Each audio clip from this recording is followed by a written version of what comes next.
Hello student, welcome back to CG Shiksha. मैं कांची किशोर आज आपको पढ़ाऊंगी जीव विज्ञान कक्षा 12वीं, जिसमें हम लोग आप पहुंच चुके हैं अध्याय 15 में। ठीक है, अध्याय 15 का नाम है जैव विविधता एवं उनका संरक्षण, बायोडाइवर्सिटी एवं इट्स कंजर्वेशन। जैव विविधता क्या होता है? जैव समुदाय में जो अलग अलग प्रकार के डिफरेंसेस होते हैं, अंतर होते हैं, उनको बोलते हैं जैव विविधता। ठीक है, जैव विविधता क्या होता है और उनका संरक्षण कैसा होता है, उनका संरक्षण कैसे करना चाहिए, उसके बारे में हम लोग इस अध्याय में पढ़ेंगे।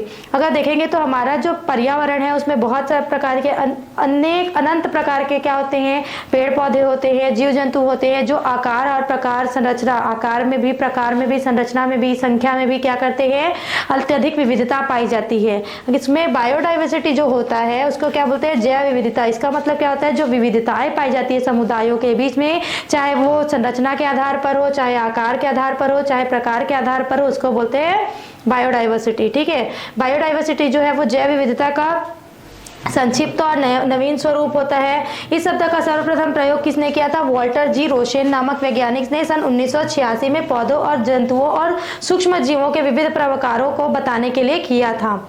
ठीक है, अगर वैश्विक जैव विविधता देखेंगे, बायोडाइवर्सिटी एट ग्लोबल लेवल में देखेंगे तो इसके आधार पर संपूर्ण जो जगत होता है, हमारा जो पूरा अर्थ है, पृथ्वी है, उसमें बहुत सारे जो होते हैं पौधे जो है लगभग 30 मिलियन प्रजातियां उपस्थित है, परंतु इसमें से लगभग निम्न वर्गीय पौधों की संख्या 1,34,550 प्रजातियां हैं।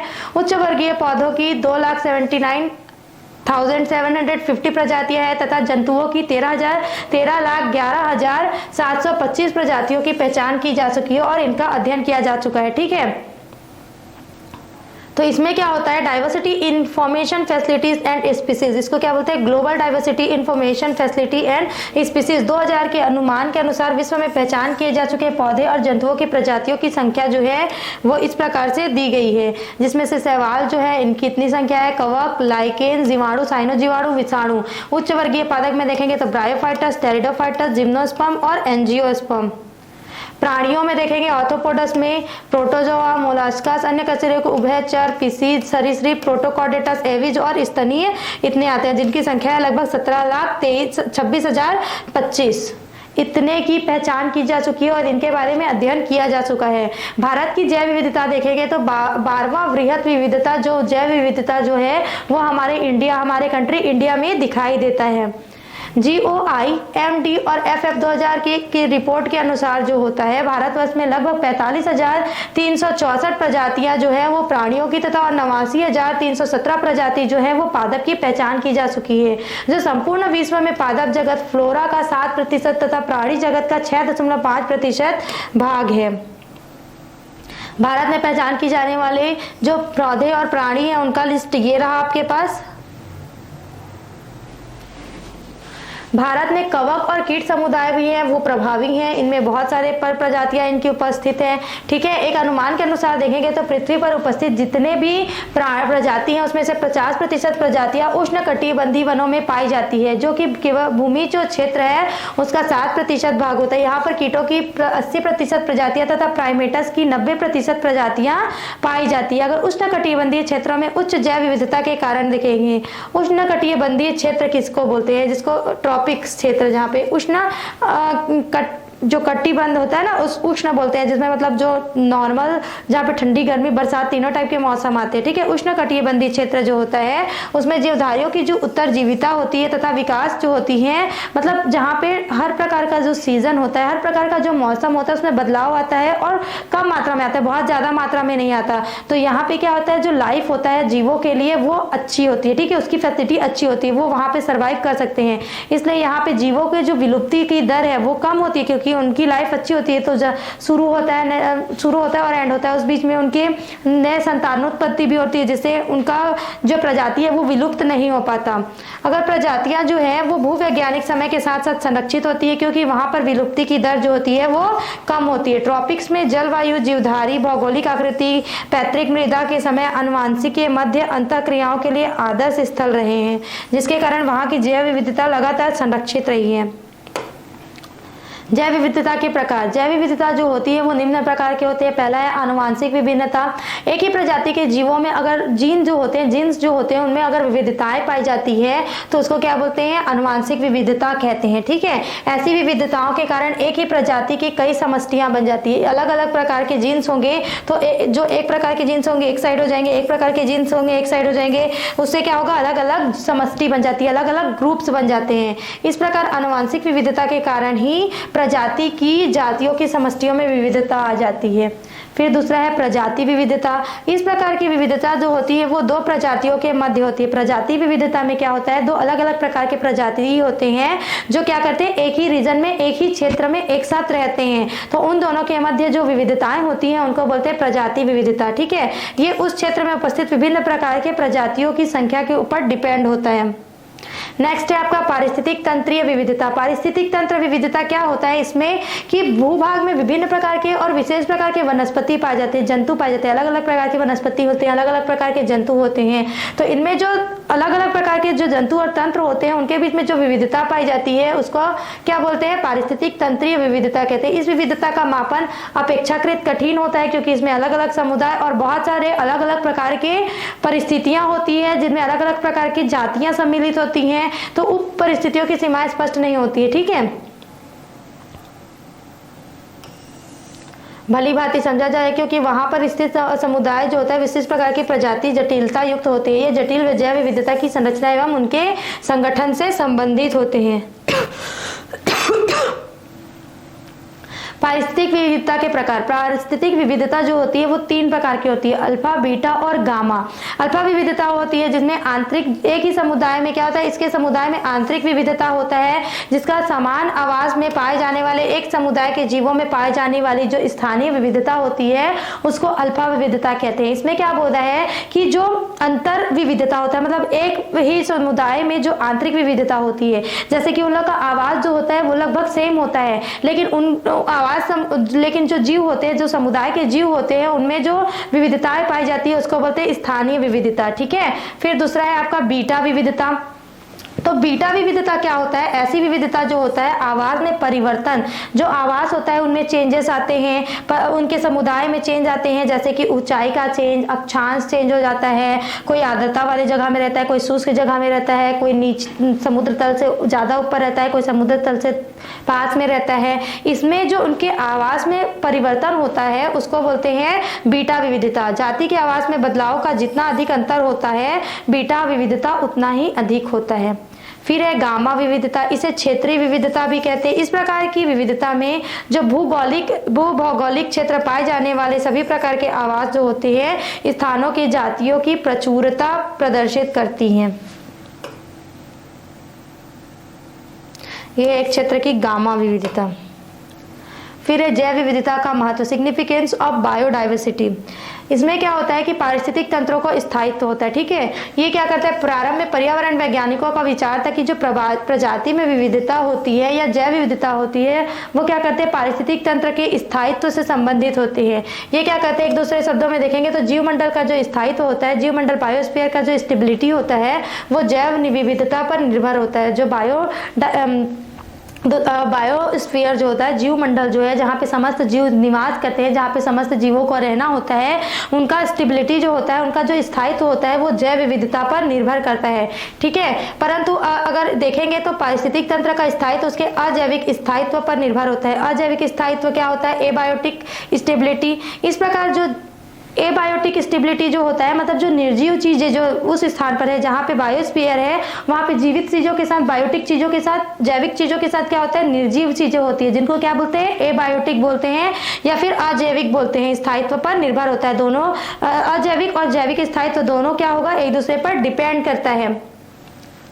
इन दोनों से क्या होता है, जो जैव विविधता होता है वो उसको स्थायित्व प्रदान करता है। जब अजैविक घटकों जैसे कि जलवायु, पानी, वायु, मृदा, वायु की रासायनिकता, एयर में किसी प्रकार का उतार चढ़ाव होता है, इसमें उतार चढ़ाव होता है, तब उस स्थान की जैव विविधता प्रभावित होती है। अजैविक तत्व क्या होते हैं, जलवायु, वर्षा कम, अधिक, शुष्क और नमी होता है ना मौसम में, फिर पानी ज्यादा कम होता है, या फिर वायु जो होता है उसका अगर कम चलेगा तो कम, ज्यादा होगा तो स्ट्रॉन्ग कम आ जाता है ना। मृदा जो होता है, वायु, इनकी जो रासायनिकता होती है, मृदा की जो रासायनिकता होती है, उसमें जो मिनरल्स होते हैं, प्रोटीन होते हैं, उससे क्या होता है, उन सब में अगर उतार चढ़ाव होता है, कमी या ज्यादा होता है इन सब में, तो क्या होता है, जैव विविधता भी प्रभावित होती है। और जैव विविधता अगर प्रभावित होगी तो जाहिर सी बात है कि पारिस्थितिक तंत्र में भी स्थायित्व में भी प्रभाव पड़ता है। फिर है मानव आवश्यकताओं की पूर्ति। जैव विविधता जो है मनुष्य के लिए बहुत ज्यादा उपयोगी होती है। क्यों? क्योंकि इनमें प्रमुख स्रोत क्या है, एक दूसरे पर डिपेंड है। जैसे कि प्लांट जो है वो जो एनिमल्स है, मतलब जो जंतु है, वो किन के ऊपर डिपेंड है, प्लांट्स के ऊपर डिपेंड है, पादप के ऊपर डिपेंडेंट है, ठीक है। और जिन पर मानव जाति जो भोजन, ईंधन, रेशा, औषधि आदि आवास के लिए भी निर्भर होते हैं। पोषक पदार्थों का चक्रण एवं पुनर्चक्रण। अगर नम उष्ण कटिबंधीय क्षेत्रों में देखेंगे तो उच्च जैव विविधता पोषक पदार्थों के चक्रण एवं पुनर्चक्रण में महत्वपूर्ण भूमिका अदा करती है। जैव विविधता के नमूने। संपूर्ण जगत में अगर हम लोग अर्थ में देखेंगे तो हर प्लेस का अलग अलग जैव विविधता होता है, ठीक है। तो स्थान की ऊंचाई, उनकी भौगोलिक स्थिति, जलवायु, उनके अनुसार उनको अलग अलग विविधताएं आती है। जैसे पहला है अक्षांशीय प्रवणता। इसमें क्या होता है कि सर्वाधिक जैव विविधता उष्ण कटिबंधीय क्षेत्र में तथा शीतोष्ण क्षेत्रों की जैव विविधता जो होती है मध्यम और आर्कटिक क्षेत्रों की सबसे कम होती है। उष्ण कटिबंधीय क्षेत्र में चींटियों की संख्या जो होती है 180 से 200 प्रति इकाई क्षेत्र। शीतोष्ण क्षेत्र में जो शीत वाला जो क्षेत्र होता है वहां 60 से 80 तथा आर्कटिक क्षेत्र में 10 से 15 होती है। इसी प्रकार की विविधता जो है अन्य जीवों में पाई जाती है। अक्षांशीय प्रवणता जो होता है उसमें क्या होता है, अलग अलग प्रकार के रीजन पाए जाते हैं कि जैसे कि अंटार्कटिक मतलब जो बहुत ज्यादा ठंडा स्थान है ना, आर्कटिक शीतोष्ण स्थान, फिर क्या होता है उष्ण कटिबंधीय स्थान, नम वाला स्थान। इसमें क्या होता है अलग अलग जीवों में अलग अलग संख्या पाई जाती है। उनके सर्वाइकल मतलब उनका जो लाइफ स्टाइल है वो वहाँ पे सर्वाइव कर पा रहे हैं कि नहीं, उसको सहन कर पा रहे हैं कि नहीं, उस हिसाब से। तो अगर उष्ण कटिबंधीय क्षेत्रों में चींटी की संख्या देखेंगे तो एक क्षेत्र में अगर इस क्षेत्र का अगर एक अनुमानता एक क्षेत्र हम लोग देखते हैं तो उसमें 180 से 20 चींटियां होंगी। लेकिन अगर उतने ही क्षेत्र में शीतोष्ण जगह में देखेंगे, शीतोष्ण रीजन में देखेंगे तो 60 से 80 चींटियां होंगी। और उससे भी अगर कम जाएंगे तो आर्कटिक क्षेत्र जो है वहां पे 10 से 15 चींटियां ही पाई जाएंगी। फिर ऊंचाई संबंधी प्रवणता। इसमें क्या होता है जो समुद्र तल से हम लोग ऊंचाई और गहराई को नापते हैं, ठीक है। तो इसमें क्या होता है तापमान एवं पादप वितरण को प्रभावित करता है। अगर जैव अधिकतम होता है, जैसे जैसे ऊंचाई बढ़ती है तो जैव विविधता कम होती जाती है। ऊंचाई बढ़ने से तापमान में कमी आती जाती है और प्रत्येक 1000 बढ़ोतरी के साथ 6.5 सेंटीग्रेड तापमान जो है वो कम हो जाता है।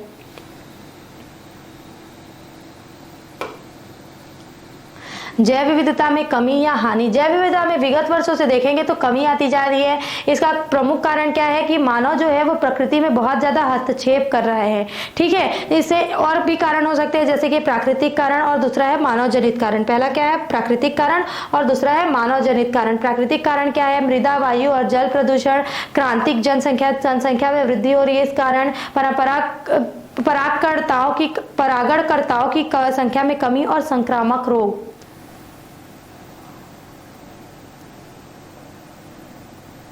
बाढ़, सूखा एवं भूकंप, विदेशी प्रजातियों का आगमन।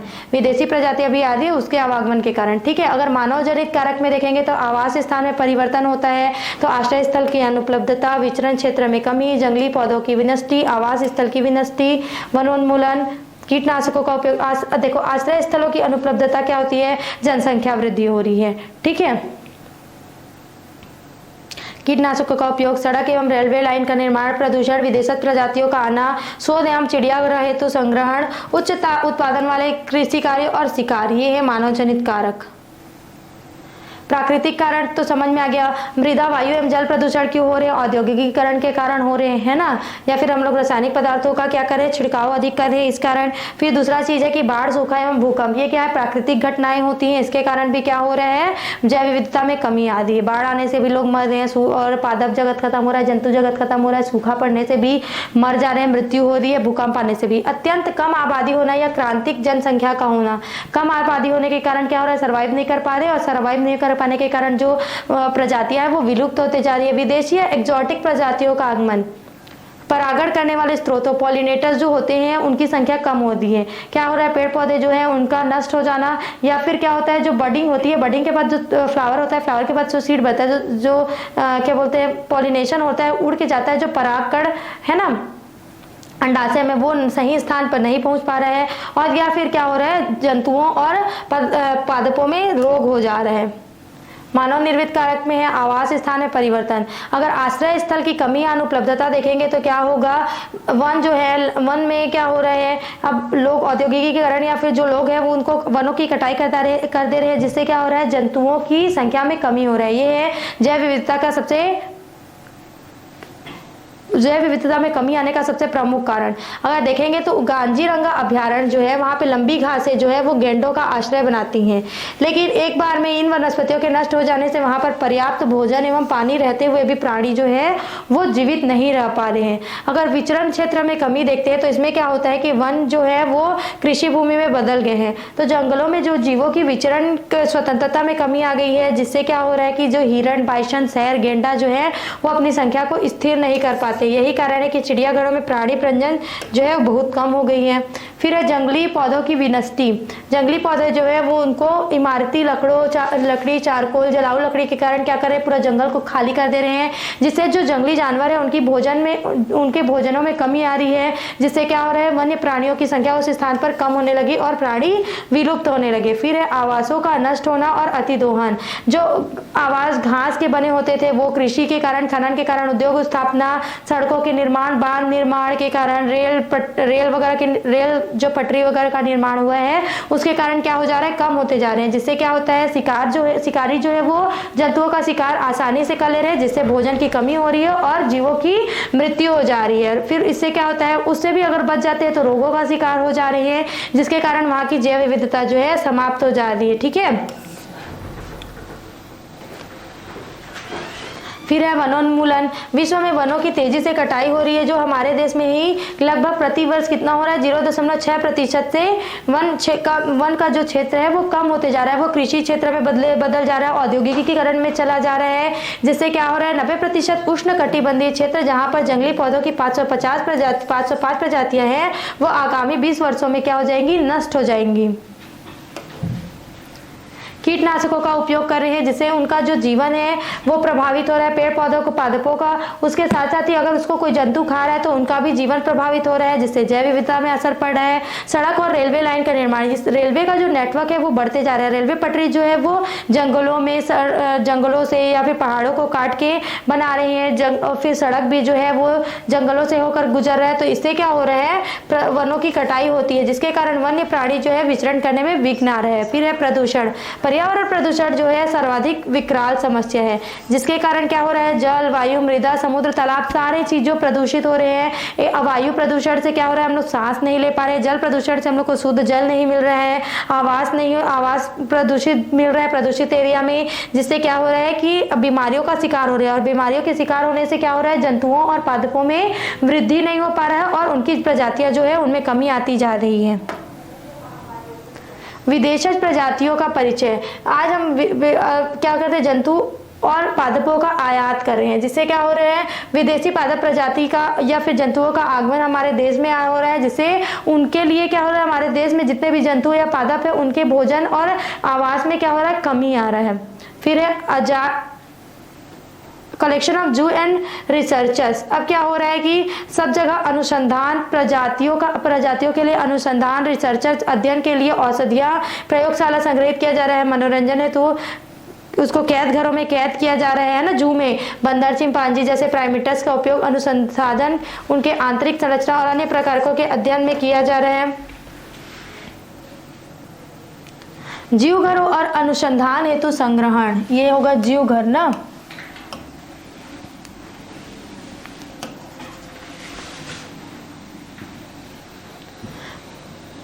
अध्ययनों में किया जा रहा है, जिससे इनकी संख्या में कमी हो रही है। फिर है मृदा अपरदन, अतिचारण ज्यादा हो जा रहा है, पशुओं को चराने के लिए भेज दे रहे तो पशुएं पूरा जंगल नष्ट कर देती है। बढ़ता हुआ शहरीकरण, शहर के लोग अब क्या धीरे धीरे वनों की तरफ भी बढ़ने लगे हैं। कृषि के क्षेत्र में विस्तार और विनाग्री, फॉरेस्ट में जो आग लगा देते हैं उसके कारण भी जैव विविधता में कमी आ रही है।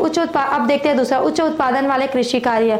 अब क्या कर रहे हैं, देखो जंगली प्रजातियां जो है उत्पादक प्रजातियों के द्वारा प्रतिस्थापित हो चुकी है। इसमें क्या हो रहा है, जंगलों में भी चावल, गेहूं जैसे मुख्य फसलों का क्या कर रहे हैं, उनमें आनुवांशिकता में कमी आ रही है, जिससे क्या कर रहे हैं, उसको जंगलों में लगाने चाहिए। ठीक है, उससे क्या हो रहा है, कीटनाशी रसायनों का उपयोग कर रहे हैं जिससे सूक्ष्म जीविता में भी कमी हो रही है और इससे प्रभावित हो रहे हैं। जैव विविधता में इस प्रकार नष्ट होने से पारिस्थितिक तंत्र एवं पर्यावरण का संतुलन बिगड़ रहा है। फिर है शिकार, क्या हो रहा है, वो अपने भोजन और मनोरंजन के लिए शिकार करते हैं जंतुओं का, जिससे क्या हो रहा है, जो जंतुएं हैं उनकी कमी आ रही है। फिर है जैव विविधता के तप्त प्रमुख स्थल, हॉट स्पॉट्स ऑफ बायोडाइवर्सिटी। तप्त स्थल कहलाते, किसको बोलते हैं तप्त स्थल, ऐसे स्थल जहाँ किसी प्राणी अथवा वनस्पति की अधिकता हो या निरंतर घट रही दुर्लभ प्रजाति हो, उसको जैव विविधता के उष्ण बिंदु या तप स्थल कहते हैं। कोई भी प्राणी या जंतु जो है ना, प्राणी या फिर पादप जो है, जहाँ पे उस प्रजाति की विविधता, मतलब उस प्रजाति की बहुत ज़्यादा अधिकता होती है, बहुत ज़्यादा मात्रा में अधिकता होती है, या फिर उस जगह में उस प्रजाति की मात्रा जो है वो घटती जा रही है, तो उसको क्या बोलते हैं, उष्ण बिंदु या तप्त स्थल कहते हैं। दूसरे शब्दों में अगर देखेंगे तो मानवीय हस्तक्षेप से पौधे और जंतु जो है वो कम होते मानवीय हस्तक्षेप के कारण क्या हो रहा है, कमी हो रहा है और अधिकता भी हो रहा है, जिससे क्या होता है, उसको तप्त स्थल कहते हैं। ठीक है,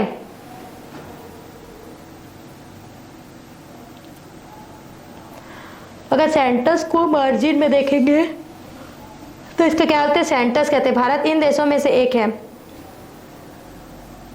12 मेगा जैव विविधता वाले क्षेत्र की पहचान की गई है, जिसमें से कौन सा है, Mexico, Colombia, Brazil, Peru, Ecuador, Zaire, Madagascar, Indonesia, Malaysia, Bharat, चीन, ऑस्ट्रेलिया जो है वो शामिल है। भारतवर्ष के जैव विविधता का तप्त स्थल कहाँ पे है, तो पूर्वी हिमालय में है और पश्चिमी घाट में है। पश्चिमी घाट में जिसमें क्या होता है, बहुत अधिक मात्रा में पौधे, जंतुएं, पक्षियां, सरीसृप आदि पाए जाते हैं, जो निरंतर विनाश और बढ़ती मानवीय गतिविधियों के कारण पश्चिमी घाट की जैव विविधता को सर्वाधिक खतरा है। भारतवर्ष में देखेंगे तो पुष्पीय पौधों की 15,000 प्रजातियों से लगभग 5,000 प्रजातियां जो है वो केरल के पश्चिमी घाट में पाई जाती है। इसी प्रकार भारत में पाए जाने वाले कुल प्राणी प्रजातियों में से लगभग 1/3 प्राणी केवल केरल के पश्चिमी घाट में पाया जाता है। IUCN की रेड डाटा बुक, विश्व संरक्षण संघ, वर्ल्ड कंजर्वेशन यूनियन, जिसे पूर्व में अंतर्राष्ट्रीय प्राकृतिक एवं प्राकृतिक संपदा संरक्षण के नाम से जाना जाता था, उसके अनुसार जो देखेंगे तो सभी भागों में विभिन्न कारणों से जैव विविधता में लगातार कमी आती जा रही है, जिससे बहुत सी प्रजातियां विलुप्त होने का खतरा और बढ़ गया है। तो इसको ध्यान में रखते हुए रेड डाटा बुक नाम का एक बुक प्रकाशित किया गया है, जिसमें से जो संकटापन्न जीवों की प्रजातियां हैं, मतलब जो विलुप्त होने वाली है या फिर कम, जिनके संख्या जो है वो उनमें लगातार कमी हो रही है, उसका वर्णन किया जाता है। ठीक है, यह पुस्तक जो है सर्वप्रथम 1963 में प्रकाशित की गई थी और 2004 में इसको संशोधित किया गया। ठीक, IUCN के 5 वर्ग हैं जो संरक्षण के लिए बनाए गए हैं और उसका उपयोग विश्व संरक्षण मॉनिटर केंद्र के द्वारा किया जाता है। इसमें लगभग 60,000 पादप और 2,000 प्राणी की प्रजातियों की खतरों से चिन्हांकित किया गया है कि इनकी संख्या में लगातार कमी हो रही है और इस प्रकार से अगर लगातार इनकी कमी होती जाएगी इन प्रजातियों की, तो ये प्रजाति जो है वो विलुप्त हो जाएंगी। रेड डाटा बुक में प्रकाशित जातियों को ब्रांडेड जाति का नाम दिया गया है। IUCN के 3 वर्ग जो है वो संकटापन्न, सुभेद्य और दुर्लभ प्रजातियां इस ब्रांडेड जातियों के अंतर्गत आते हैं। रेड डाटा बुक में पादप जातियों का वर्णन अधिक है, लेकिन कुछ प्राणी समुदाय भी इसके अंतर्गत आते हैं, जैसे कि मछली जिनकी जातियों की संख्या 343 है, उभयचर जिनकी जातियों की संख्या लगभग 50 है। इस प्रकार सरीसृप 170, अकशेरुकीय 1355, पक्षी जो है 1037 और स्तनधारियों की संख्या 497 जातियां शामिल है। इसके पश्चात IUCN में 1978 में प्लांट रेड डाटा बुक का प्रकाशन किया और सन 1988 में IUCN के red data list of threatened animals का प्रकाशन किया। इन पुस्तकों को प्रकाशित करने का मुख्य उद्देश्य ये है कि संकट प्राय जो प्रजातियां हैं, मतलब जिनको खतरा है कि वो विलुप्त हो जाएंगे या फिर उनकी संख्या में जो कमी आ रही है उसका सूचना प्रकाशित करना, जो संकटाग्रस्त जातियां हैं उनका एक लिस्ट बनाना जिनके उनका संरक्षण को तैयार कर सके। भूमंडलीय स्तर पर देखेंगे कि भूमंडल में कैसे किस कारण उनका कमी आ रहा है। स्थानीय स्तर पर देखेंगे कि संरक्षण कैसे कर सकते हैं। प्राथमिकता उसका निर्धारित करना कि हम लोग उसको प्राथमिक उपचार के द्वारा कैसे हम लोग उसको सही और संतुलित कर सकते हैं। अंतर्राष्ट्रीय स्तर पर जैव विविधता करार सभी देश में इसका पालन सुनिश्चित करना होता है। मतलब ये ऐसा नहीं है कि सिर्फ भारत को ही करना है या ऑस्ट्रेलिया को ही करना है, इसका जो पालन है, इसमें जो रूल्स दिए हुए हैं उसका पालन पूरे विश्व में प्रत्येक देश को करना पड़ता है। फिर है लुप्त प्राय या संकटापन्न जीव। पहले पर्याप्त मात्रा में जो जीव पाए जाते थे वो किसी किन्हीं अन्य कारणों से क्या होता है, वो विलुप्त हो गए या फिर बहुत जल्दी विलुप्त होने वाले हैं, जिसमें से अब लगभग 200 किस्म के पशु पक्षी जो हैं अब तक हमारे देश में विलुप्त हो गए और लगभग 800 प्रकार के वन्य जो जीव हैं वो विलुप्त होने की आशंका है। 250 किस्म के वन्य जो जीव हैं वो विलुप्त होने के लिए तैयार। उदाहरण में है पिग्मी, चिंपांजी, तेंदुआ, सिंह, चीता, बाघ, जगुआर, ध्रुवीय भालू, हाथी, पर्वतीय गोरिल्ला, गेंडे की कई जातियां, कुछ पक्षियां जातियां जो है विलुप्त की कगार पर है। इनमें मनुष्य का अंधाधुंध उपयोग, मनुष्य इनका क्या कर रहे हैं, बहुत ज़्यादा में उपयोग कर रहे हैं और इनकी जो संख्या है वो बहुत कम ही ग्रोथ कर रही है, मतलब बहुत कम मात्रा हो रहा है और जो है उनको भी जो मानव है वो खत्म कर दे रहे हैं। उदाहरण है बारबेरिस नील ग्रीनेसिस, बेंगटेनिया, निकोबेरिया रिका और क्यूप्रेसस, कैसमेरियानो आदि। तो लुप्त प्राय अगर देखेंगे तो इस प्रकार के हैं कि the Indian plants red data book में संकटापन्न प्रजातियों को 6 समूहों में वर्गीकृत किया है। अगर संकटापन्न और या लुप्त प्रजातियां देखेंगे तो वो 6 प्रकार की होती हैं।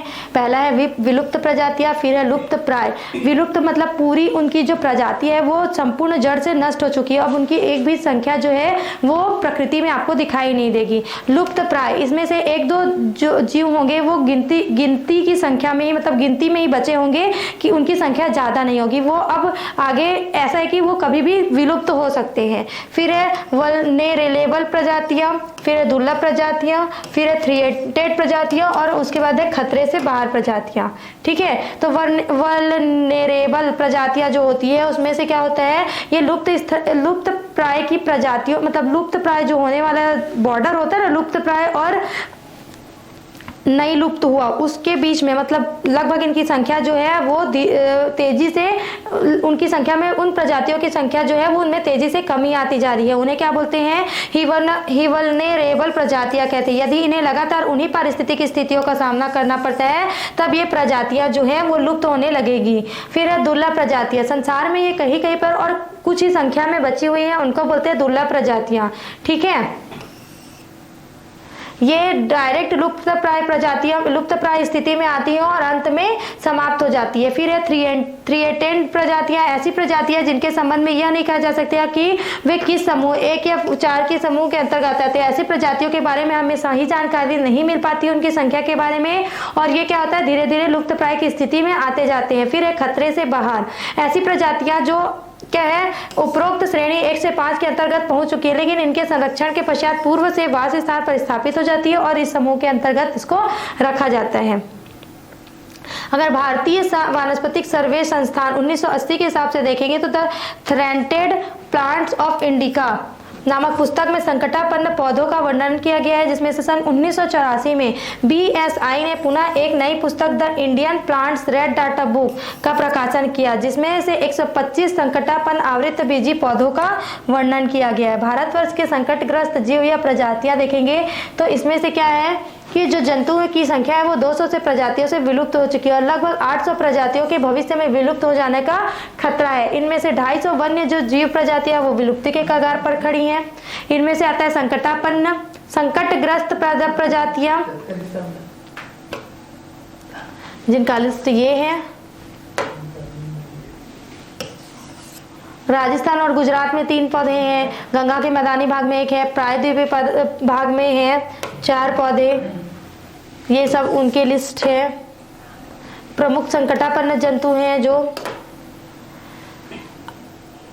अब ये तो हो गया जैव विविधता में जो कमी आ रही है या फिर ये लुप्त क्यों हो रही है। ठीक है, अब है नेक्स्ट टॉपिक आपका जैव विविधता का संरक्षण, कंजर्वेशन ऑफ बायोडाइवर्सिटी। मनुष्य की जनसंख्या में विस्फोटक वृद्धि हो रही है, जिसके कारण क्या है, जैव विविधता में लगातार कमी आती जा रही है। देखो क्या हो रहा है कि मानव की संख्या बहुत ज्यादा बढ़ रही है, जिससे क्या कर रहे हैं, उनके आवास स्थान में कमी आती जा रही है और आवास स्थान में कमी आने के कारण क्या कर रहे हैं, अपने आवास को फैलाव कर रहे हैं, जिससे कहाँ पे जा रहे हैं, वनों की कटाई कर रहे हैं, पहला चीज। दूसरा चीज जल का अधिक मात्रा में उपयोग कर रहे हैं और जो प्राकृतिक वातावरण है उसको बहुत ज़्यादा नुकसान कर रहे हैं अपने औद्योगिकीकरण के कारण, है ना। उसके साथ साथ और क्या कर रहे हैं लोग, कृषि भूमि, जो वन है उसको कृषि भूमि में तब्दील कर दे, क्योंकि जनसंख्या बहुत ज़्यादा है तो इनको पोषण के लिए खाना जो है बहुत ज़्यादा मात्रा में चाहिए। तो खाने के लिए क्या कर रहे हैं लोग, वनों का कमी करते जा रहे हैं, वनों की कटाई करके उसको कृषि योग्य भूमि बना रहे हैं। ठीक है, जिससे क्या हो रहा है कि प्राकृतिक जो वातावरण है उसमें जैव विविधता, अब इन सारे जो जगह है उनमें क्या हो रहा है, जैसे जल का जो स्रोत है वो कम होते जा रहा है, जिससे क्या हो रहा है जलीय जो जातियां हैं वो विलुप्ति के कगार में, चाहे वो पादप हो या जंतु। वनों के कारण वन में जितने भी जंतु होते हैं, पादप होते हैं, उनकी संख्या लगातार कमी आती जाती है, आ रही है, जिससे 55% भाग पर ही वन जो है अब विश्व में शेष रह गए हैं। इसलिए इनका संरक्षण करना बहुत ज्यादा आवश्यक है। यदि विश्व में जितने भी जो जीव हैं वो समस्त समाप्त हो जाएंगे तो क्या होगा कि हमारा जो पृथ्वी है वो ही समाप्त हो जाएगा। सब एक दूसरे से इंटर रिलेट करते हैं ना पारिस्थितिक तंत्र को संतुलित करने के लिए। इसके पहले वाले चैप्टर में हम लोगों ने पारिस्थितिक तंत्र पढ़ा, जिसमें से सारे जो जीव होते हैं एक दूसरे से इंटर रिलेट करते हैं, एक दूसरे की सहायता करते हैं एक दूसरे के भोजन में। जैव विविधता के संरक्षण के प्रमुख कारण इस प्रकार हैं। वनों एवं प्राकृतिक संपदा तथा उसकी जैविक परिपूर्णता को संरक्षित करने के लिए वन जो है उनकी कटाई पर रोक लगानी चाहिए। प्राकृतिक जो संपदा है जैसे कि वायु, जल है ना, इनका क्या करना चाहिए, पादप है जो जंतु है उनके साथ छेड़छाड़ नहीं करना चाहिए, उनको नष्ट नहीं करना चाहिए। जैसे जंतुओं का शिकार नहीं करना चाहिए, पादपों की अनावश्यक कटाई नहीं करनी चाहिए। वायुमंडल में उपस्थित जो ओजोन स्तर है उनका विघटन हो रहा है, अम्ल वर्षा हो रहा है। इसके साथ साथ पृथ्वी के बढ़ते हुए तापक्रम पर नियंत्रण करने हेतु जो ओजोन स्तर है, देखो ओजोन लेयर जो है हमारा बायोस्फीयर जो है जैव मंडल में, उसमें क्या हो रहा है, एक ओजोन का लेयर है जो हानिकारक जो पराबैंगनी किरणें आती हैं सूर्य से उसको वो रोक के रखती है ना। तो ये क्या हो रहा है कि जब लोग औद्योगिकीकरण कर रहे हैं तो जो विषैला जो धुआं निकल रहा है वो जाके डायरेक्ट ओजोन लेयर में पड़ रहा है और ओजोन लेयर को क्या कर रहा है, नष्ट कर रहा है, जिससे वो विघटित हो रहा है। और विघटित होने के कारण क्या हो रहा है कि तापक्रम में वृद्धि हो रही है, हमारे जो जैव मंडल में तापक्रम में वृद्धि हो रही है और अम्ल वर्षा हो रहा है। फिर अगर दैनिक आवश्यकता है जैसे कि भोजन, रेशे, ईंधन एवं इसके कारण क्या हो रहा है, वनों में कमी आती जा रही है। मनुष्य के अस्तित्व की रक्षा करने हेतु जो कि प्रजाति विविधता में कमी के प्रभाव को आशंकित करती है। नई हर्बल औषधियां, पोषण संबंधित आवश्यकताओं, पूरक भोजन के प्राप्त करने हेतु, पर्यावरण संतुलन को बनाए रखने के लिए। अगर इसके उपाय करेंगे तो कैसे कर सकते हैं, इनका उपाय देखेंगे। अगर जैव विविधता संरक्षण का उपाय देखेंगे तो आनुवांशिक विविधता का संरक्षण करके, इसमें क्या करते हैं, उस जाति का संरक्षण संभव होता है जिस जाति की कमी होती जा रही है, जिस जाति के जीवों की संख्या में कमी आते जा रहा है। जाति विविधता का जो संरक्षण है वो उसको करना चाहिए। पारिस्थितिक तंत्र की विविधता का संरक्षण, इसमें क्या हो रहा है, दो विधियों द्वारा किया जा सकता है, इन सीट संरक्षण और एक्स सीटू संरक्षण। इन सीटू संरक्षण और एक्स सीटू संरक्षण, ये दोनों संरक्षण क्या होते हैं, एक दूसरे के पूरक होते हैं। इन सीटू संरक्षण, देखो ये एग्जाम में आता है, इन सीटू संरक्षण, इसको आप अच्छे से पढ़ेंगे। इन सीटू संरक्षण जो होता है उनमें क्या होता है, जो मूल आवास होता है उनका संरक्षण करना, जो जीव जो होते हैं उनका जो मूल आवास होता है उनका संरक्षण करना क्या कहलाता है, इन सीटू संरक्षण। इसके लिए इंडियन गवर्नमेंट ने, भारत के सरकार ने 1952 में एक Indian board for wild life की स्थापना की, जिससे वन जो जीव है, वन में जो जितने रहने वाले जो जीव हैं उनके लिए आहार और उसके साथ साथ जो उनका रहने का स्थान है उसको क्या किया, उनके अनुकूलित बनाया। जो उनके प्रतिकूल हो रहा था उसको उनके अनुकूलित बनाने हुए तो कुछ प्रयास किए, जिसमें से क्या क्या है, राष्ट्रीय उद्यानों की स्थापना की, अभ्यारण्यों की स्थापना की जिससे उनका संरक्षण हो सके, प्राणी उद्यानों की स्थापना की। जून 1992 में हमारे देश में लगभग 73 राष्ट्रीय उद्यान और 41 अभ्यारण्य या शरण स्थल स्थापित थे। भारत सरकार ने जीव जंतुओं एवं उनके स्वयं के पारिस्थितिक तंत्र में प्रतिबंधित विकास हेतु 7 बायोस्फीयर रिजर्व की स्थापना की। फिर है एक्स सीटू संरक्षण। एक्स सीटू संरक्षण क्या होता है, एक्स सीटू संरक्षण में उनके मूल आवास जो होते हैं उसको दूर ले जाते हैं उन जीवों को और उनका संरक्षण करते हैं। उनका संरक्षण जो होता है वो किसके माध्यम से होता है, संस्थाओं के माध्यम से होता है। इसको क्या बोलते हैं, अगर इसको देखेंगे एक्स सीटू संरक्षण को, तो इनको मूल आवास से दूर स्थापित कर प्रयोगशाला में संरक्षित किया जाना, जैसे कि वानस्पतिक उद्यानों में, वानिकी अनुसंधान संस्थाओं में, कृषि अनुसंधान केंद्रों में, बीज बैंक और जीन बैंक के रूप में, इन विट्रो स्टोरेज विधि के द्वारा भी किया जाता है। ठीक है, देखो वानस्पतिक उद्यान में क्या होता है कि जो बाहर के जो पादप होते हैं या फिर जिन पादपों की प्रजाति विलुप्त हो रही है उनको क्या करते हैं, वानस्पतिक उद्यानों में लगाया जाता है। तो उनको मूल स्थान से उखाड़े और क्या किए, नेक्स्ट दूसरे स्थान पे लगा दिए। वानिकी अनुसंधान में क्या होता है, फॉरेस्ट्री में भी वैसा होता है कि वनों में जिन सब प्रजातियों की विलुप्ति हो रही है उनको ले जाकर दूसरे संस्थान में उसको संरक्षित किया जाता है। फिर एक कृषि अनुसंधान केंद्रों में 3 प्रकार से होता है। बीज बैंक है, बीज बैंक को क्या करते हैं, सभी प्रकार के जो विलुप्त हो रही प्रजातियों उनके बीजों को संरक्षित करते हैं और अगर जब विलुप्त होते रहता है या फिर लुप्त प्राय में आ जाता है तो क्या करते हैं, उन बीजों को छींटकर क्या करते हैं, छिड़काव करते हैं और उससे नए पादप प्राप्त करते हैं, नए प्लांट प्राप्त करते हैं। जीन बैंक के रूप में उनका क्या करते हैं, आनुवांशिक पदार्थ को एकत्र करके रखते हैं। इन विट्रो स्टोरेज विधि, इन विट्रो स्टोरेज विधि में लगभग 33 वानस्पतिक उद्यान, 33 विश्वविद्यालयीन जैविक उद्यान जो है, 107 चिड़ियाघर, 49 मृग उद्यान तथा 24 प्राकृतिक प्रजनन केंद्र इन क्षेत्रों में कार्यरत हैं। राष्ट्रीय उद्यान क्या होते हैं, राष्ट्रीय उद्यान ऐसे होते हैं जिनमें क्या होता है, बहुत बड़े क्षेत्र को लिया जाता है और उस क्षेत्र में जीव जंतु, पादप और जंतु दोनों के संबंध में मानव प्रबंधन के द्वारा संरक्षित करते हैं। मतलब मानव के देख रेख में उनका मानव के देख रेख में उनको संरक्षित किया जाता है, जिसमें क्या होता है, एक या अधिक पारिस्थितिक तंत्र जो होते हैं वो प्राकृतिक रूप से मानव विघटनकारी कार्यों से जो खराब कर रहे होते हैं, मानव विघटनकारी जो कार्य होते रहते हैं उनसे बचाव करा जाता है उसको उस स्थान पर। इसमें जंतुओं की प्रजातियां जैसे कि वैज्ञानिक शिक्षा, आमोद प्रमोद के प्राकृतिक तथा भूस्थलीय स्थान दृश्य हो अथवा जिसमें अत्यंत प्राकृतिक सुंदर दृश्य हो, जहाँ देश से महान व्यक्ति ने संभावित दुर्दशा या अतिक्रमण को रोकने के लिए पूरे क्षेत्र को इनके हटाने के लिए प्रयत्न किए हों अथवा पारिस्थितिक और जियोमॉर्फोलॉजिकल या एस्थेटिक कारणों से इसका रख रखाव किया गया हो, जहां पर्यटकों की विशेष परिस्थितियों जैसे कि शैक्षिक, सांस्कृतिक और आमोद प्रमोद के उद्देश्यों के लिए जाने का प्रावधान हो, उसको बोलते हैं राष्ट्रीय उद्यान। भारत में प्रमुख राष्ट्रीय उद्यान कौन से हैं, राजाजी पार्क। राजाजी पार्क कहाँ पे है, उत्तर प्रदेश में है, जो अब उत्तरांचल के पाटलिटून के पास स्थित है। इसका पुराना नाम क्या है, हैली पार्क है। राजाजी पार्क का पुराना नाम है हैली पार्क। इसका लगभग 99.97 वर्ग मील है। क्षेत्र जो है वो 99 क्षेत्रफल जो है वो 99.97 वर्ग मील है। पार्क में किसी भी प्रकार के वन्य जीव एवं उनके बच्चों को मारना अपराध माना गया है।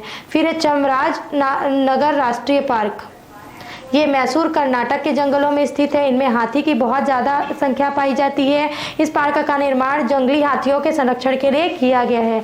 फिर है नेक्स्ट आपका गिर राष्ट्रीय पार्क, ये कहाँ पे है, गुजरात में। यहाँ पे एशियाई सिंह पाया जाता है। 50 वर्ष से पहले सिंह संपूर्ण मध्य भारत में, उत्तर भारत में पाए जाते थे, परंतु अब केवल सिर्फ गिर राष्ट्रीय पार्क में ही पाया जाता है। फिर नेक्स्ट है आपका कांजीरंगा राष्ट्रीय पार्क, ये आसाम में स्थित है और ये राइनोसिरोस के संरक्षण के लिए स्थापित किया गया है। इसके प्रजनन के लिए यहाँ विशेष प्रकार की व्यवस्था की गई है।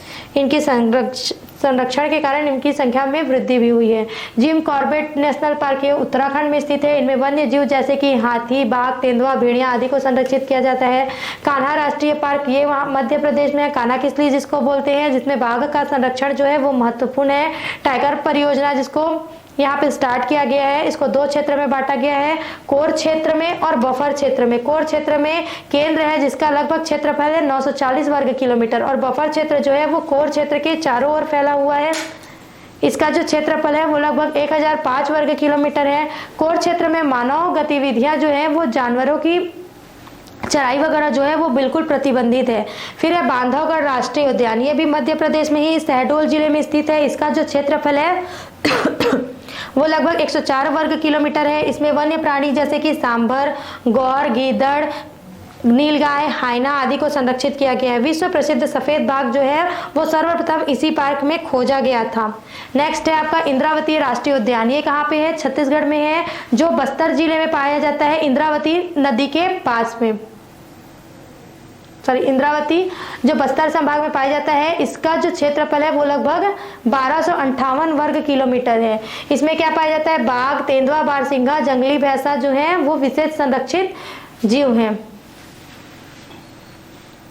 अब इसमें बाघों की संख्या बढ़ रही है। फिर है कांगेर राष्ट्रीय उद्यान, ये भी छत्तीसगढ़ के बस्तर जिले में ही स्थित है। इसका जो क्षेत्रफल है वो लगभग 200 वर्ग किलोमीटर है। इसमें बाघ, तेंदुआ, सांभर, चीतल आदि वन्य जीव पाए जाते हैं। फिर है संजय राष्ट्रीय उद्यान, कांकेर में मध्य प्रदेश के सीधी तथा छत्तीसगढ़ के कोरिया जिले में स्थित है। इसका जो क्षेत्रफल है वो लगभग 440 से 705 वर्ग किलोमीटर है। यहाँ बाघ, तेंदुआ, चीतल भी पाए जाता है और इसके अलावा भी कई अन्य जीव भी पाए जाते हैं।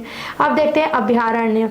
अभ्यारण्य जो होते हैं वृहत वन क्षेत्र होते हैं। अभ्यारण्य में क्या पाया जाता है? वन क्षेत्र होता है, ठीक है। इसमें कोई सीमा निर्धारित नहीं होती है। यहाँ पर जो जीव जंतु होते हैं उनको उनके प्राकृतिक आवास में ही उनको संरक्षित किया गया है। यहाँ पर पर्यटन की भी इजाजत होती है, लेकिन उनके लिए भी रूल्स होते हैं कि वो उनको हानि ना कर पाए, उनका शिकार ना हो पाए, ठीक है। इसके लिए राष्ट्रीय वन नीति का भी भारत सरकार ने एक रूल बनाया है जिसको सब लोगों को फॉलो करना होता है। राष्ट्रीय उद्यान जो होता है और राष्ट्रीय अभ्यारण्य जो है वो जंतु उद्यान जो है वो सब क्या है, विलुप्त होने वाले जो प्रजातियां उनको संरक्षित करने के लिए बनाया गया है। भारत में कुल 103 राष्ट्रीय उद्यान तथा लगभग 543 अभ्यारण्य है, जिनमें से कई वन्य जीव को संरक्षित किया जाता है। अगर मुख्य भारत के प्रमुख अभ्यारण्य देखेंगे तो गिर वन, ये कहाँ पे है? गुजरात में है। 500 वर्ग मील में फैला हुआ है। ये भारतीय सिंहों का शरण स्थल है। भारतीय सिंह जो है अब गुजरात के गिर अभ्यारण्य में ही पाए जाते हैं। इसमें चीतल, चिंकारा, सांभर और नीलगाय भी पाए जाते हैं। नेक्स्ट है आपका कांजीरंगा अभ्यारण्य, असम में ब्रह्मपुत्र नदी के किनारे 40 किलोमीटर के क्षेत्र में फैला है। यहाँ एक सींग वाला गेंडा पाया जाता है। कान्हा अभ्यारण्य मध्य प्रदेश में स्थित है। यह बाघ, चीता, जंगली कुत्ते पाए जाते हैं। मुदुमलाई अभ्यारण्य जो है वो तमिलनाडु में नीलगिरी जो पर्वत है उस क्षेत्र में पाया जाता है, जिसमें लंगूर, बंदर, जंगली सांड, सांबर, चीतल, हाथी, शाही उड़ने वाली गिलहरी, बोनेट बंदर जो है पाए जाते हैं। गाना पक्षी अभ्यारण्य राजस्थान के भरतपुर जिले में, यह साइबेरियन सारस, पनकौआ, बटेर, बगुला, स्टाग आदि पक्षियों के लिए फेमस है। उसके बाद है बांदीपुर अभ्यारण्य, कर्नाटक में स्थित है। यह बाइसन, जंगली कुत्ते, जंगली हाथी, लंगूर, बाघ से ही इनका इस अभ्यारण्य में संरक्षित किया जाता है। फिर है अन्नामलाई अभ्यारण्य, यह भी तमिलनाडु के कोयम्बटूर जिले में स्थित है। इसमें हिरण जैसे कि सांभर, चीतल, कांकड़ इत्यादि पाए जाते हैं। उसके साथ साथ बाघ, चीता, सांड जो है इसमें देखे जा सकते हैं। मानस अभ्यारण्य, यह असम में है तथा हिमालय की निचली पहाड़ियों में स्थित है। जंगली हाथी, बाघ, जंगली भैंस तथा पक्षियों में बतख, पेलिकन नामक वन्य जीव जो है इसमें पाए जाते हैं। पेरियार अभ्यारण्य जो है केरल राज्य में पाया जाता है। जल्दापारा अभ्यारण्य जो है पश्चिम बंगाल में तथा मुंडनधुराई अभ्यारण्य जो है तमिलनाडु में स्थित है। इसके साथ साथ अगर देखेंगे नेक्स्ट टॉपिक तो है बायोस्फीयर रिजर्व। बायोस्फीयर रिजर्व ऐसे स्थल होते हैं जहाँ पे क्या होता है, प्राकृतिक या फिर कम से कम प्रभावित जो मानव द्वारा रूपांतरित और डिग्रेडेड जो पारिस्थितिक तंत्र है उनको क्या करते हैं, वन्य जीवों को सुरक्षित रखा जाता है। इसमें क्या करते हैं, देखो जो प्राकृतिक कम से कम प्रभावित प्राकृतिक क्षेत्र में ही रखते हैं जीवों को, उसके साथ उसमें कम से कम प्रभावित जो मानव जो हस्तक्षेप होता है, मानव के जो क्रियाकलाप है उनसे कम प्रभावित स्थानों को लिया जाता है ना, और उनमें क्या करते हैं, पारिस्थितिक तंत्र या वन्य जीवों को रख के संरक्षित किया जाता है। बायोस्फीयर रिजर्व का प्रोग्राम जो है वो सर्वप्रथम यूनेस्को द्वारा सन 1971 में मैन एवं बायोस्फीयर प्रोग्राम के अंतर्गत प्रारंभ किया गया था। इसके उद्देश्य क्या है, प्रत्येक पारिस्थितिक तंत्र के प्रतिनिधि नमूने की जानकारी, लंबे समय तक आनुवंशिक विविधता का संरक्षण करना, बेसिक और व्यवहारिक अनुसंधान को बढ़ावा, जैविक संसाधनों के उचित प्रबंधन को बढ़ावा देना, अंतर्राष्ट्रीय सहयोग में वृद्धि, शिक्षा और प्रशिक्षण के लिए क्षेत्र नए संभावनाओं को ढूंढना। और संक्षेप में हम कह सकते हैं कि बायोस्फीयर रिजर्व प्रोग्राम जो है वो 4 सम्मिलित उद्देश्यों की पूर्ति हेतु स्थापित किया गया। क्या क्या? पहला है संरक्षण, दूसरा है शोध कार्य, तीसरा है शिक्षा और चौथा है स्थानीय भागीदारी। संरक्षण करना क्यों आवश्यक है? क्योंकि जो विलुप्त हो रही है प्रजातियां या जीवों की जो जातियां भी विलुप्त हो जाएगी तो जैव विविधता में कमी आएगी। शोध कार्य, जितने भी जीव हैं उनका अध्ययन करना आवश्यक है, उनकी आनुवांशिकता का अध्ययन करना, उनके वृद्धि का अध्ययन करना, उनकी संख्या का, उनके आवास का अध्ययन करना आवश्यक है, जिससे नए जातियों की खोज की जा सके, है ना। उसके लिए भी जगह होना चाहिए। फिर शिक्षा, अध्ययन जो हो गया उसमें शिक्षा भी आ गया, ठीक है। स्थानीय भागीदारी, स्थानीय भागीदारी क्या होता है कि अगर हम लोग जो रूल्स बनाएंगे वो रूल्स अगर नहीं रहेगा तो कोई उस चीज को फॉलो नहीं करेगा, जो शिकारी है वो शिकार करेंगे। लेकिन इसमें क्या होगा कि बायोस्फीयर अगर बना रहेगा और उसमें रूल है तो शिकारी शिकार नहीं करेगा, क्योंकि वो अपराध माना जाएगा। जैसे क्या होगा, जीवों की संख्या में कमी नहीं होगी। बायोस्फीयर रिजर्व के क्षेत्र जो है उसको अलग अलग क्षेत्रों में विभाजित किया गया है। पहला है कोर क्षेत्र, जिसमें क्या होता है प्राकृतिक एवं कम से कम प्रभावित क्षेत्र होता है। फिर दूसरा है वानिकी क्षेत्र, इसके अंतर्गत चुने हुए निर्जन क्षेत्र होते हैं और मानव निर्मित ऐसे वन आते हैं जहाँ के वनों को काट दिया गया है। फिर है पर्यटन क्षेत्र, ये ऐसे क्षेत्र आते हैं जो पर्यटन हेतु सुरक्षित किया गया है। फिर है कृषि क्षेत्र, जहां जनजातियों की खेती के लिए सुरक्षित किया गया है। फिर है पुनः स्थापन क्षेत्र, इसके अंतर्गत वे वन आते हैं जिनके क्षेत्र फिर से प्राकृतिक बनाया गया है। कोर एरिया बीच को बोलते हैं। कोर एरिया के बाद उसके चारों ओर क्या होता है बफर जोन होता है। बफर जोन के बाद क्या होता है ट्रांसिशन जोन होता है। ठीक है, फिर है प्रमुख जैवमंडल रिजर्व। जैवमंडल कमेटी की स्थापना कब हुई थी? 1973 में हुई थी, जिसमें 13 पारिस्थितिक तंत्र बायोस्फीयर रिजर्व की तरह संरक्षित करने का फैसला किया गया था। भारत में इनकी संख्या जो है वो धीरे धीरे बढ़ती जा रही है।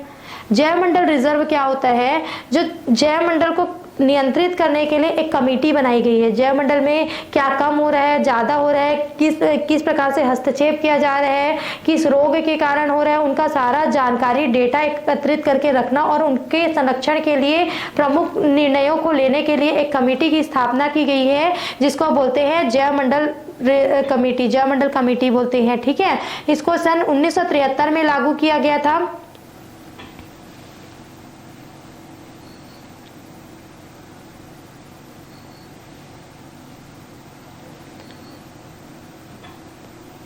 नीलगिरी बायोस्फीयर रिजर्व जो है वो भारतवर्ष का प्रथम बायोस्फीयर रिजर्व है, जिसकी स्थापना सन 1986 में की गई थी। इसका क्षेत्रफल 5520 वर्ग किलोमीटर है। फिर है नेशनल एफर्ट्स, राष्ट्रीय प्रयास। इसमें क्या होता है कि अत्यधिक उपयोग वाले जो जीव होते हैं उनको लुप्तप्राय प्रजातियों का व्यापार जो हो रहा है उस पर नियंत्रण किया जा सके। ठीक है, जिससे संरक्षण हो। इसमें के लिए समय समय पर वन्य जीव संरक्षण के लिए प्रयास करते आए, जिसमें से wild life protection act 1972, biosphere reserve के निर्माण हेतु Indian national man and biosphere committee 1972, Indian board for wild life 1952, national wild life action plan 1982 की स्थापना की गई है।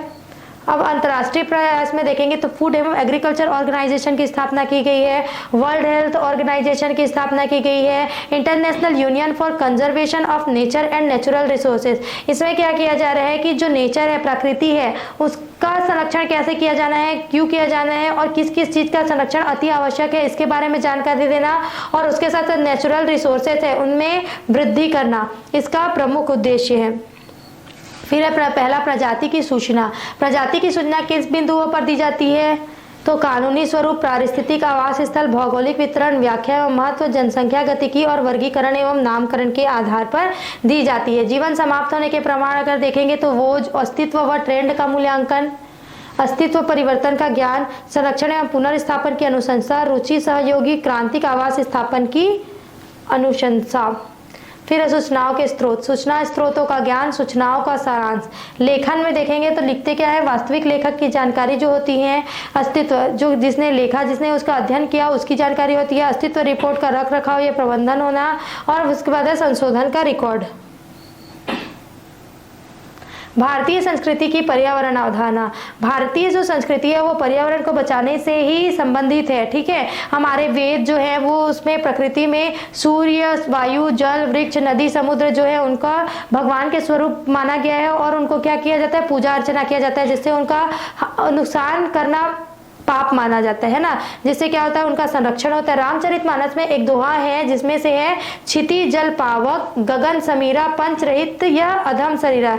इसका अर्थ क्या होता है कि जीवधारियों के शरीर जो होती है उसमें उनकी जो रचना हुई है जो उसमें 5 जो तत्व होते हैं, पृथ्वी, जल, वायु, अग्नि और आकाश, इससे हुई है, जिससे क्या होता है जीवधारियों का पोषण होता है। अतः इन 5 तत्वों में संतुलन ही क्या है, पर्यावरण का प्रमुख आधार है। चरक संहिता में लिखा गया कि स्वस्थ जीवन के लिए शुद्ध जल, शुद्ध वायु और शुद्ध मिट्टी का होना आवश्यक है।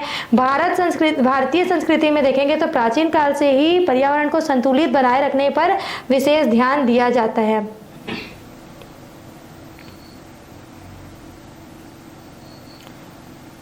रामसर साइट और आर्द्र भूमि। वेटलैंड्स, ये क्या होता है? आर्द्र भूमि जो है एक गतिमान पारिस्थितिक तंत्र है। आर्द्र भूमि भूमि का ऐसा क्षेत्र होता है जो कि जल से स्थायी या अस्थायी रूप से संतृप्त होता है। ठीक है, जल से क्या होता है? स्थायी या अस्थायी रूप से क्या होता है?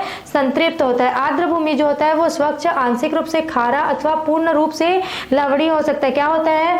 पूर्ण आर्द्र भूमि जो होता है वो स्वच्छ होता है, उसके बाद या तो कुछ खारा भी होता है, जल जो समुद्र का जल होता है उसके कारण खारा होता है, या फिर बहुत ज्यादा समुद्री स्थिति में आएगा तो वो क्या होगा? पूरा खारा, लवण की स्थिति में होता है।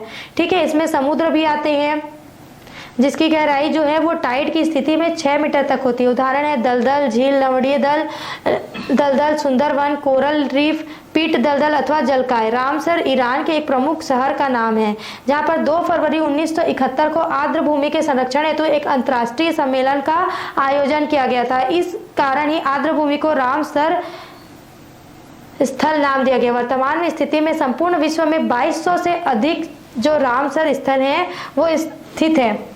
2.1 मिलियन वर्ग किलोमीटर से अधिक क्षेत्र को घेरते हैं। यह क्षेत्र मैक्सिको के क्षेत्रफल से अधिक है। आर्द्र भूमि को पृथ्वी का वृक्क कहा जाता है क्योंकि यह वृक्क के समान जल को छानने का कार्य करती है और शुद्ध जल जो है प्रवाहित करती है।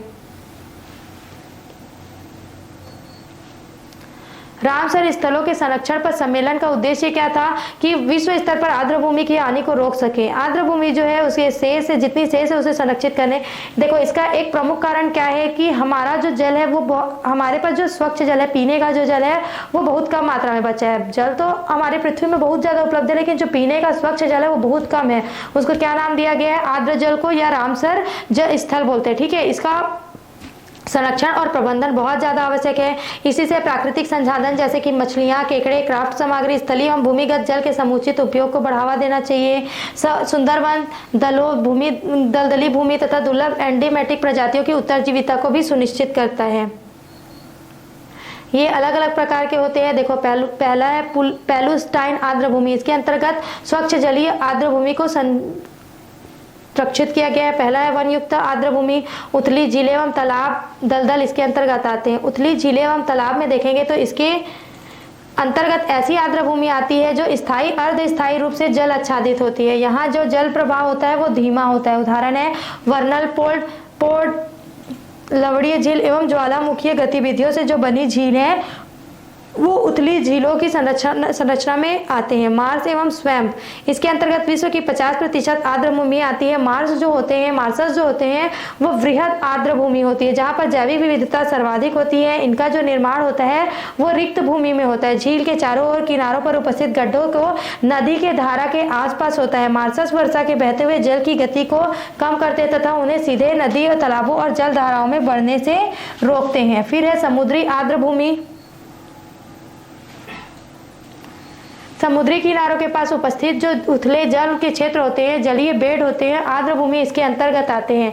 उदाहरण है तटीय आर्द्र भूमि। तटीय आर्द्र भूमि ऐसी आर्द्र भूमि जो होती है वो समुद्र और पृथ्वी के बीच भूमि पर पाई जाती है। जो समुद्र होता है और पृथ्वी के बीच जो दूरी होती है उसमें पाई जाती है।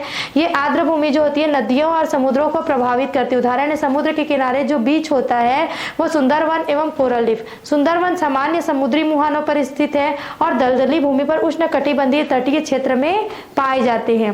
फिर है ज्वार आर्द्र भूमि। ऐसी आर्द्र भूमि ऐसी आश्रित तटीय क्षेत्रों में पाए जाते हैं जहां पर स्वच्छ एवं लवणीय जल जो होते हैं वो आपस में मिश्रित होते हैं, अर्थात इस स्थानों पर नदी एवं समुद्र मिलते हैं। यहाँ मिश्रित जैव विविधता पाई जाती है। फिर है नदीय आर्द्र भूमि। इसके अंतर्गत नदियों के तटों को घेरने वाली जो स्वच्छ जल आते हैं जलीय आर्द्र भूमि एवं जल धाराएं आती है। सरोवरीय आर्द्र भूमि इसके अंतर्गत झीलों सरोवरों के चारों ओर उपस्थित जो वृक्ष रहित दलदल वाले क्षेत्र जो होते हैं उनको सम्मिलित किया गया है। सरोवरीय जो आर्द्र भूमि है, इस टॉपिक के साथ हमारा ये वाला जो लेसन है वो कंप्लीट होता है। इसके बाद हम लोग देखेंगे लेसन 16। सीधी शिक्षा में जुड़े रहने के लिए धन्यवाद।